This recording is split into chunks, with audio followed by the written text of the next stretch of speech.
अच्छा, हमारा next topic है स्लीपर्स। इसके पहले हम लोगों ने पढ़ लिया था कि रेल सेक्शंस कैसे होते हैं, कितने टाइप के होते हैं, उनका पर्पस क्या होता है, लेंथ क्या होती है अलग अलग गेजेस के लिए, broad gauge, metre gauge, narrow gauge के लिए, और रेल के फेलियर के कौन कौन से कॉजेज हो सकते हैं। ठीक है। अगला टॉपिक है हमारा स्लीपर्स। तो आपका पूरा परमानेंट वे का क्रॉस सेक्शन तो याद ही होगा। सबसे ऊपर हमारा रेल था, उसके बाद हमने उसकी फास्टनिंग की थी और उनको स्लीपर से जोड़ा था। ठीक है। और स्लीपर के नीचे हमारे बैलास्ट थे, फिर फॉर्मेशन था, फिर सबग्रेड था, और उसके बाद नेचुरल सबसॉइल। ठीक है। तो स्लीपर्स हम सब जानते हैं क्या है। Sleepers they transmit wheel load from rails to ballast. इसका काम क्या है, सिंपली हम ये रेल के नीचे इंस्टॉल कर देते हैं। जितना भी हमारे रेल्स के पास लोड आता है वो रेल किधर ट्रांसफर करता है, हमारे स्लीपर्स पे। ठीक है। एक रेल इधर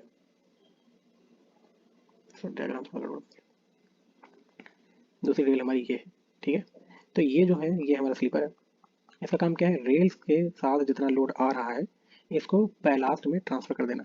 ठीक है। यहाँ पर हमारे बैलास्ट है, ये पूरा हमारा स्लीपर बैलास्ट के बीच में एम्बेडेड है। और रेल्स में लोड कहाँ से आ रहा है, यहाँ पर व्हील है, जो हमारी ट्रेन की व्हील है। ट्रेन की व्हील ने रेल पर लोड लगाया, लोड ने स्लीपर को दिया, स्लीपर ने ट्रांसफर कर दिया कहाँ पे, बैलास्ट में।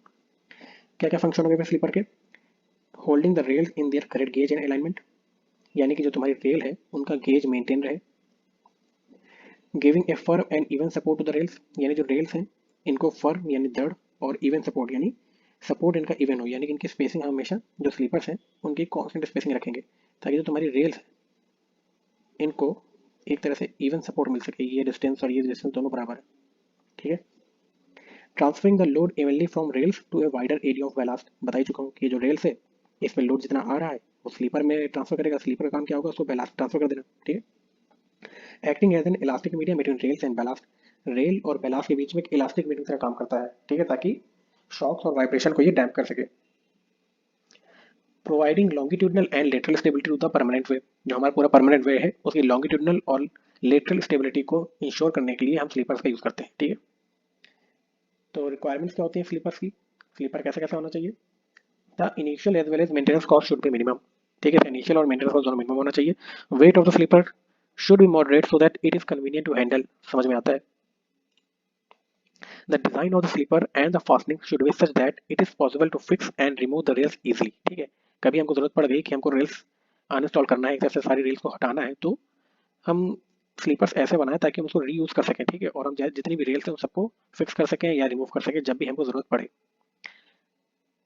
इसके अलावा sleepers should have sufficient bearing area so that the ballast under it is not crushed, यानी अगर हम बहुत ही पतला स्लीपर बना देंगे, सपोज कि ये जो विड्थ स्लीपर की वो काफ़ी अगर पतली हो गई, तो क्या होगा कि कम एरिया में बहुत ज़्यादा लोड ऊपर से लग रहा होगा, तो क्या करेगा, नीचे के बैलास्ट को क्रश कर देगा। तो इसलिए ये जो हमारा स्लीपर है ये सफिशिएंट विड्थ का होना चाहिए। वही कह रहा है कि sufficient bearing area so that ballast under it is not crushed. The sleeper should be such that it is possible to maintain and adjust the gauge properly. ठीक है। इसमें ऐसा होना चाहिए कि हम अपने गेजेस को मेंटेन कर सकें, यानी हम इसकी फास्टनिंग को रिमूव कर सकें, गेज को अपना मेंटेन करें यानी करेक्ट करें, और फिर से हम फास्टनिंग कर सकें। ठीक है। तो ये कुछ रिक्वायरमेंट्स हैं स्लीपर्स की। अब स्लीपर डेंसिटी क्या होती है और स्पेसिंग ऑफ स्लीपर हम कैसे डिफाइन करते हैं। स्लीपर डेंसिटी का मतलब कि हम पर किलोमीटर एरिया में कितने स्लीपर्स इंस्टॉल करें या कितने स्लीपर्स हम लगाएं। ठीक है। और उन स्लीपर्स की स्पेसिंग कितनी हो। तो देखो, स्लीपर डेंसिटी क्या है, एक नंबर है ऑफ स्लीपर्स पर रेल लेंथ। एक रेल लेंथ में कितने स्लीपर होने चाहिए। रेल लेंथ क्या है, हमने बताया था कि ब्रॉड गेज के लिए रेल लेंथ कितनी होती है, 13 मीटर। ठीक है।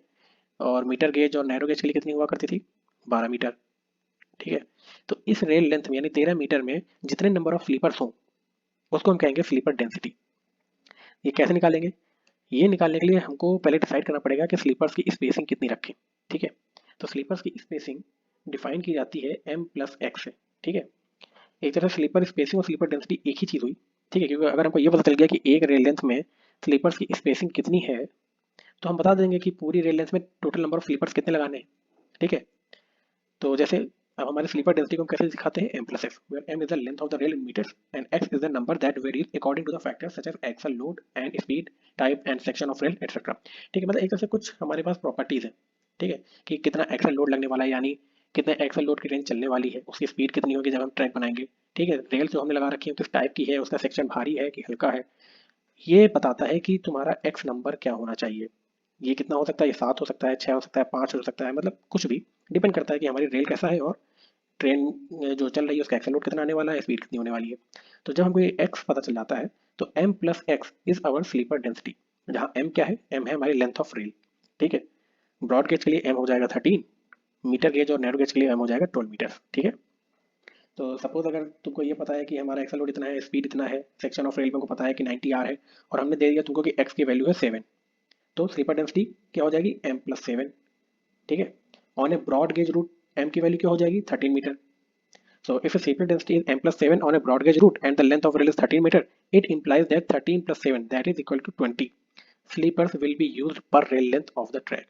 यानी अगर ये 13 मीटर की आपकी रेल लेंथ है, जो कि एक्चुअली होती है, ठीक है, तो x की वैल्यू हमने 7 दे रखी थी आपको, तो आपने फटाक से m प्लस 7 किया, m की जगह 13 रखा क्योंकि मैंने ब्रॉड गेज बोल रखा था, और वैल्यू निकल के आ गई 20। यानी अब 13 मीटर की आप रेल लेंथ में, पूरी एक रेल लेंथ में आप 20 स्लीपर्स इंस्टॉल करेंगे, ठीक है। अब सपोज अगर मैं आपसे पूछता हूँ कि 1 किलोमीटर में कितने स्लीपर्स लगेंगे, तो पहले आप कहेंगे, पहले ये बताइए कि 1 किलोमीटर में कितनी रेल्स लग रही हैं। तो 1 किलोमीटर सपोज 1000 मीटर, 1000 मीटर में 13 मीटर की पर रेल लेंथ है, तो हमको ये पता चल जाएंगे कि इतनी रेल्स लग रही हैं, और एक रेल के अंदर हम 20 स्लीपर्स लगा रहे हैं उसके नीचे, ठीक है। तो कितने स्लीपर्स हो जाएंगे, मल्टीप्लाइड बाई 20, ठीक है। कैलकुलेट कर लीजिए कितना आया।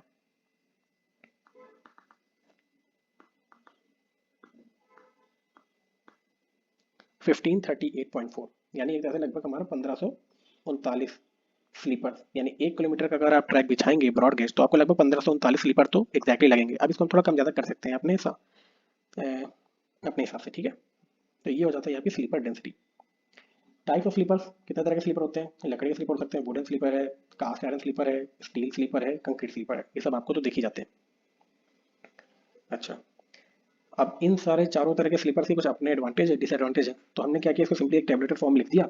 जब आपसे क्वेश्चन आएगा कि आप वुडन स्लीपर के एडवांटेज बताइए और डिसएडवांटेज बता दीजिए, तो इसी टेबल से जो जो एडवांटेज है, जो जो डिसएडवांटेज है, आप उसको लिख दीजिएगा। इस तरह कास्ट आयरन, स्टील, कंक्रीट, मतलब एक तरह से टेबलेटेड फॉर्म में है, आप बस इसको ही पढ़ लीजिए और आपको समझ में आ जाएगा कि कौन सी चीज़ एडवांटेज में आएगी, कौन सी चीज़ डिसएडवांटेज में आएगी, और एग्जाम पेपर में वही लिख देना है। तो जैसे हमारा वुडन स्लीपर है, स्टील स्लीपर है, कास्ट आयरन स्लीपर है और कंक्रीट स्लीपर है।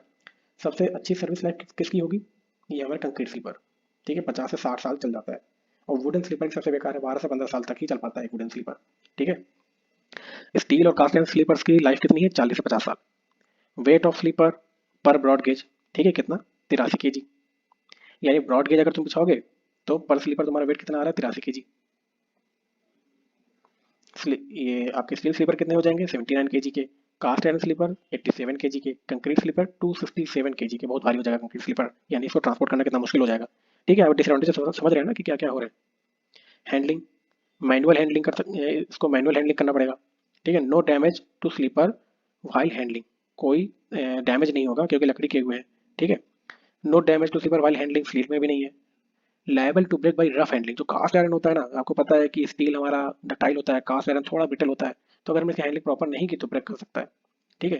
कंक्रीट स्लीपर को तो आप मैनुअल हैंडलिंग करना ही नहीं है आपको, gets very damage by rough handling, तो आप इसको हमेशा मशीन हैंडलिंग करेंगे। मशीन हैंडलिंग क्या है कि एक गाड़ी जैसी होती है, वैगन होता है, वो इंस्टॉल करता जाता है एक पर्टिकुलर स्पेसिंग पे कंक्रीट स्लीपर्स को। अच्छा, फिर आता है हमारा type of maintenance. Wooden manual और मैकेनाइज्ड, स्टील भी मैनुअल और मैकेनाइज्ड, कास्ट आयरन मैनुअल और कंक्रीट मैकेनाइज्ड ओनली, ठीक है। आपको पता है जब कंक्रीट को लगाया भी हमने मैकेनाइज था, तो फिर उसकी हैंडलिंग भी तो मेंटेनेंस भी तो मैकेनाइज ही करेंगे।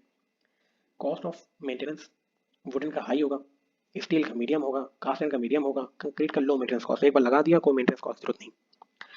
गेज एडजस्टमेंट, ठीक है, वुडन में डिफिकल्ट, स्टील में इजी, कंक्रीट में no gauge adjustment is possible. क्यों, क्योंकि हम पहले से ही कंक्रीट में एक तरह से जहाँ पर फास्टिंग करते हैं वहाँ पर पहले से स्लॉट बना के ही लाते हैं कंक्रीट का, ठीक है, कि हमको यहीं पर फास्टिंग करती एक फास्टिंग करना हुआ है, तो इसलिए कंक्रीट में हम चेंज नहीं कर सकते। कास्ट आयरन में क्या है कि हमने दूसरी जगह वेल्डिंग कर दी, तो एक तरह से यहाँ पर हम गेजेस अपना डिफाइन कर सकते हैं, इसलिए स्टील और कास्ट आयरन जहाँ पर हम वेल्डिंग कर सकते हैं, थोड़ा जगह पर हमने स्लीपर के यहाँ पर, सपोज ये स्लीपर है, तो पहले हमारे गेजेस यहाँ यहाँ लगे हुए थे गेजेस के लिए जो फास्टिंग करनी थी। अब हमको लगा कि नहीं यार, इसको हमको ब्रॉड गेज के लिए लगवाना है, तो हमने यहाँ और यहाँ पर वेल्डिंग करके फास्टिंग कर दी रेल्स के साथ, ठीक है। लेकिन वुडन में थोड़ा डिफिकल्ट है क्योंकि पहले हमने यहाँ पर फास्टिंग करने के लिए स्पाइक डाला था, तो स्पाइक क्या करता है, लकड़ी को फाड़ देता है, तो उसको भी हटाया, फिर हमने ब्रॉड गेज बनाने के लिए हमने यहाँ पर स्पाइक काटना शुरू कर दिया। तो डिफिकल्ट है। लेकिन कास्ट आयरन और स्टील में तो सबसे अच्छा है कि आराम से वेल्डिंग कर दिया। कंक्रीट में तुम कर ही नहीं सकते वेल्डिंग, तो कंक्रीट में no gauge adjustment is possible, एक बार लगा दिया तो हम उसको बार बार गेजेस चेंज नहीं कर सकते। तो तुम ये समझ रहे हैं ना कि देखिए 50-60 साल लाइफ है इसकी, ठीक है, लेकिन भारी बहुत है, मैनुअल हैंडलिंग कर नहीं सकते, और लेकिन इसका कॉस्ट ऑफ मेंटेनेंस काफी लो है, गेज एडजस्टमेंट इसमें नहीं कर सकते। तो ये कुछ एडवांटेज है, कुछ डिसएडवांटेज है, ये आपको पढ़ लेने हैं। ट्रैक सर्किटिंग वुडन में बेस्ट होती है, स्टील में डिफिकल्ट है लेकिन इंसुलेटिंग पैड्स नेसेसरी है। कास्ट आयरन का भी सेम सीन है और कंक्रीट का इजी है। ट्रैक सर्किटिंग क्या होती है? ट्रैक सर्किटिंग होती है कि एक तरह से हम ट्रैक्स में सर्किट बिछाते हैं ये पता लगाने के लिए कि ट्रेन है कि नहीं है। ठीक है। अब अगर हमारे स्टील के स्लीपर लगे हैं और कास्ट आयरन के स्लीपर्स लगे हुए हैं तो वो क्या करेंगे, हमारी रेल्स तो जो हमारी स्टील की है, मेटल की है, उनके बीच में ट्रांसवर्स एक तरह से मेटल प्लेट्स बिछी हुई है, ये समझ लीजिए कि ये हमारी लंबी लंबी रेल्स हैं और यहाँ पर कास्ट आयरन की या स्टील के स्लीपर्स हैं। तो ये क्या कर रहे हैं कि ट्रैक सर्किटिंग में बाईपास करवा दे रहे हैं करंट को। तो एग्जैक्टली उनको पता नहीं चल पाता कि ट्रेन कहाँ पर है। ठीक है। लेकिन अगर ये हमारा वुडन स्लीपर हो तो वुडन स्लीपर क्या करेगा, वुडन स्लीपर तो इंसुलेटिंग होता है हमारी इलेक्ट्रिसिटी के लिए, तो जो भी इलेक्ट्रिसिटी यहाँ से जा रही है रेल्स पे वो सीधे आगे चली जाएगी। ठीक है। और जहाँ पर वैगन है, वैगन से शॉर्ट सर्किटिंग हो जाएगी तो उनको पता चल जाएगा कि वैगन कहाँ पर है। लेकिन हमारे अगर स्टील के या कास्ट आयरन के स्लीपर्स हैं तो क्या होगा कि हमारा जितना भी करंट है वो इधर से शॉर्ट सर्किट हो जा रहा है। तो इसलिए हमको क्या करना पड़ेगा, हमको कुछ इंसुलेटिंग पैड लगाने पड़ेंगे रेल्स के नीचे और स्लीपर्स के ऊपर, ताकि इंसुलेशन बना रहे हमारे स्लीपर्स से और रेल्स के बीच में। वुडन में तो ऐसी समस्या ही नहीं, तो वुडन में तो सबसे बेस्ट है, ट्रैक सर्किटिंग आराम से हो जाएगी। कंक्रीट भी इंसुलेटिंग है हमारी इलेक्ट्रिसिटी के लिए तो यहाँ भी इजी रहता है। ये जो हमारे स्टील और कास्ट आयरन के स्लीपर्स है इसमें ट्रैक सर्किटिंग थोड़ा मुश्किल है। अच्छा, damage by white ants and corrosion. हमारा जो वुडन है वो व्हाइट आंस के कारण डैमेज हो सकता है। ठीक है। स्टील में तो कोई डैमेज नहीं होगा, कास्ट आयरन में कोरोजन हो जाता है और कंक्रीट में भी कोई डैमेज नहीं होता, ना ही इसमें कोरोजन होता है। ठीक है। एक तरफ व्हाइट और एक तरफ से दीमक लग गया। ठीक है। और सुटेबिलिटी फॉर फास्टनिंग, तो जो हमारा वुडन स्लीपर है ये एक तरह से कन्वेंशनल फास्टनिंग और इलास्टिक फास्टनिंग दोनों के लिए सुटेबल है। ये दोनों फास्टनिंग क्या होते हैं हम अगले चैप्टर में पढ़ेंगे, तो हम फास्टनिंग पढ़ेंगे। ठीक है। अभी आप ये समझ लीजिए कन्वेंशनल फास्टनिंग जो पुराने जमाने में क्या करते थे, ये एक तरह से आपकी रिजिड फास्टनिंग है। फास्टनिंग का मतलब क्या होता है, रेल्स को रेल्स के साथ जोड़ना या रेल्स को स्लीपर के साथ जोड़ना, इसको हम फास्टनिंग कहते हैं। अभी जोड़ने की प्रक्रिया पुराने जमाने में किस तरह होती थी और अब जब नया जमाना आ गया है तो इलास्टिक फास्टनिंग हम लोग यूज करने लगे हैं, ये हम आगे चैप्टर में पढ़ेंगे। लेकिन अभी ये समझ लीजिए कि वुडन स्लीपर्स में सुटेबल होता है, हम दोनों तरह की फास्टनिंग कर सकते हैं। ठीक है। स्टील के स्लीपर्स में भी हम ये कन्वेंशनल फास्टनिंग और इलास्टिक फास्टनिंग दोनों कर सकते हैं। जो हमारे कास्ट आयरन स्लीपर्स हैं ये केवल कन्वेंशनल फास्टनिंग के लिए सुटेबल है और कंक्रीट वाले केवल इलास्टिक फास्टनिंग के लिए सुटेबल। कंक्रीट थोड़े नए हैं। ठीक है। अच्छा, इसके बाद ट्रैक इलास्टिसिटी। इलास्टिसिटी यानी कौन ज़्यादा इलास्टिक है। हम क्या चाहते हैं कि हमारा स्लीपर इलास्टिक हो। ठीक है। इलास्टिक रहेगा तो क्या रहेगा, सॉरी,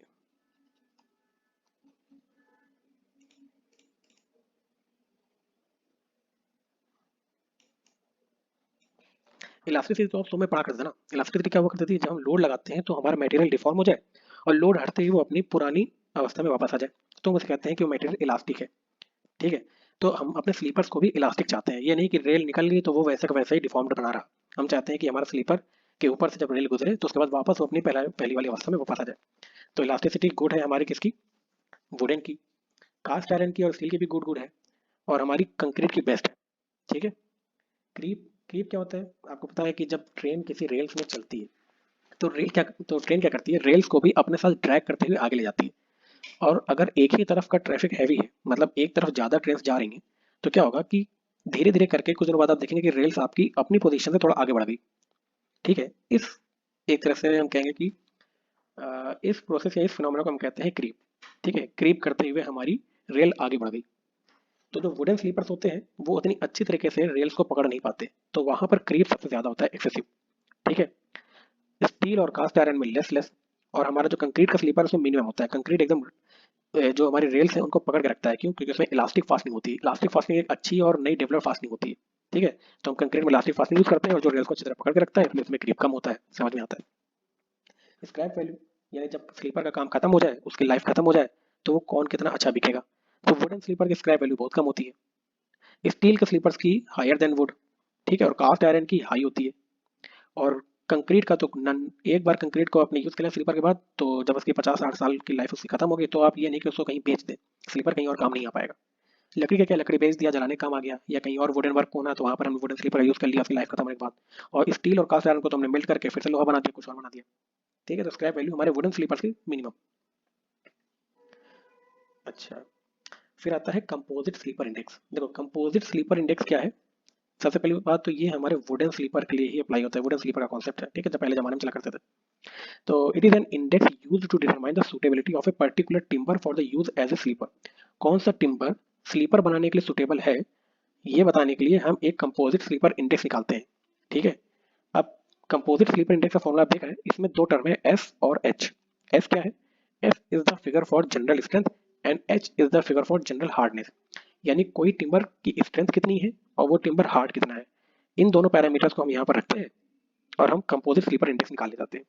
अब कंपोजिट स्लीपर इंडेक्स कैसा है, उसके अनुसार हम उस स्लीपर को उस पर्टिकुलर जगह पर लगाते हैं ट्रैक में। यानी सपोज आपने यू अल्टीमेट टेंसाइल स्ट्रेंथ निकाल ली, ठीक है, एस निकल के आ गया। आपने हार्डनेस निकाल लिया विकल हार्डनेस या ब्रिनल हार्डनेस से, और आपको एच पता चल गया। आपने इन दोनों वैल्यूज को पुट किया और कंपोजिट स्लीपर इंडेक्स निकाल दिया। कंपोजिट स्लीपर इंडेक्स अगर आपका आ गया 792, ठीक है, 792 आया, तो आप उस टिम्बर से बने हुए स्लीपर को कहाँ यूज करेंगे? क्रॉसिंग में तो आप नहीं यूज कर सकते, ब्रिज में भी नहीं यूज कर सकते, तो आप ट्रैक स्लीपर में यूज कर सकते हैं। क्यों? क्योंकि ट्रैक स्लीपर में मिनिमम कंपोजिट स्लीपर इंडेक्स 783 ही चाहिए। 782 अगर हो गया तो आप उसको ट्रैक स्लीपर में भी यूज नहीं कर सकते। 792 है तो हम उसको ट्रैक स्लीपर में यूज कर लेंगे। अगर हमारा बहुत अच्छा टिम्बर है, एकदम हार्ड है और उसकी स्ट्रेंथ भी काफी ज्यादा है, तो सपोज अगर वो आ गया 1456, तो आप देख रहे हैं कि ब्रिज स्लीपर, उसमें हम सबसे अच्छा स्लीपर लगाते हैं, जो हम ब्रिजेस में लगाते हैं स्लीपर, वो 1455 मिनिमम सीएसआई का होना चाहिए। 1456 है तो हम ब्रिज स्लीपर में उसको बहुत अच्छी तरह से यूज कर सकते हैं। तो तीन जगह हम लगाते हैं, या तो ट्रैक स्लीपर, या तो क्रॉसिंग स्लीपर, या तो ब्रिज स्लीपर। क्रॉसिंग स्लीपर क्या है? जो हम क्रॉसिंग लगाते हैं। आपको मैंने टर्न आउट पढ़ाया था ना, टर्न आउट क्या होता था? Points and crossing. आपकी ट्रैक ये बिछा हुआ एक तरफ जा रहा है और आपको कहीं दूसरी जगह मुड़ना है, ठीक है, तो इस टर्न आउट को कहते हैं पॉइंट्स एंड क्रॉसिंग। और ये काफी क्रिटिकल जगह होती है, इसलिए हम यहाँ पर जितने भी फास्टनिंग करते हैं, जितने भी स्लीपर लगाते हैं, जो भी रेल्स का मटेरियल यूज करते हैं, वो हम एकदम बहुत अच्छा यूज करते हैं। क्यों? क्योंकि यहीं पर डिरेलमेंट का खतरा सबसे ज्यादा होता है, जहाँ ट्रेन मुड़ती है।